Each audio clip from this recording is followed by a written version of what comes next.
I'm Dranitsaris, and I've got some tips for you on how to meet and greet with your resistance to change, growth, and development.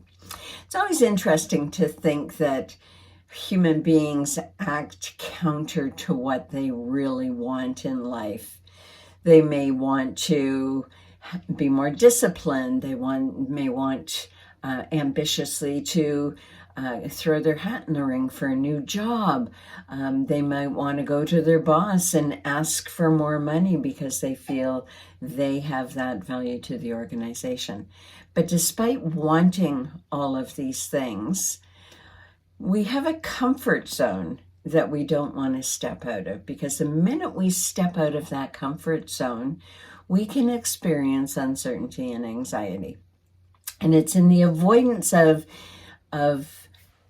having those experiences of putting, say, for example, putting ourselves in our boss's hands when we don't know what they'll say if we ask for a salary increase, if we go for that job that we know another several people are competing for, we don't know if we're going to get it, or if we start a new business or start a new relationship, we have no idea of the outcome, whether these things will bring us happiness or unhappiness. But it's that which distinguishes us as human beings, that we can create, we can grow, we can develop, even in the face of our uncertainty, even in the face of perceived failures in life. We can do it if we have the courage to step out of our comfort zone. And our comfort zone's pretty tricky, that archetypal energy of the saboteur, the trickster that immediately jumps on your shoulder and says, oh, don't do that, that's going to be hard, or somebody's better than you, you can't possibly compete with them, or I'm not good enough, and any variation of the I am not good enough theme that will cast doubt on your ability, on your natural ability, and basically throw water on the flames of your passion to try to do something different.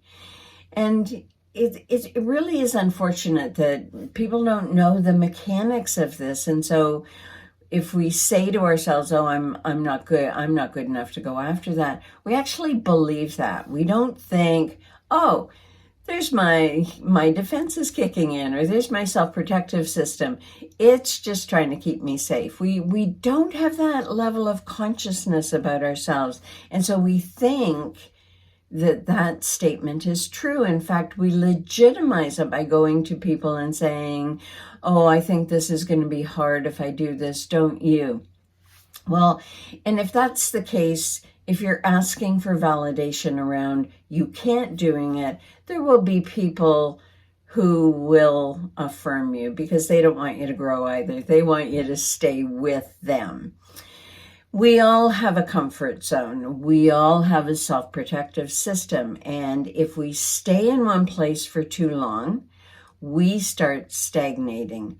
We start becoming increasingly protective of our comfort zone, as opposed to thinking, how do I break free of it? How do I stop myself from being a very limited human being? And that comes with either fixed ideas about ourselves, about the idea that we're not going to please others if we do something, that will lose status or will lose people's affection just by going after what we want. And while it's true some people can be hurtful in that way, for the most part, life is supportive of growth.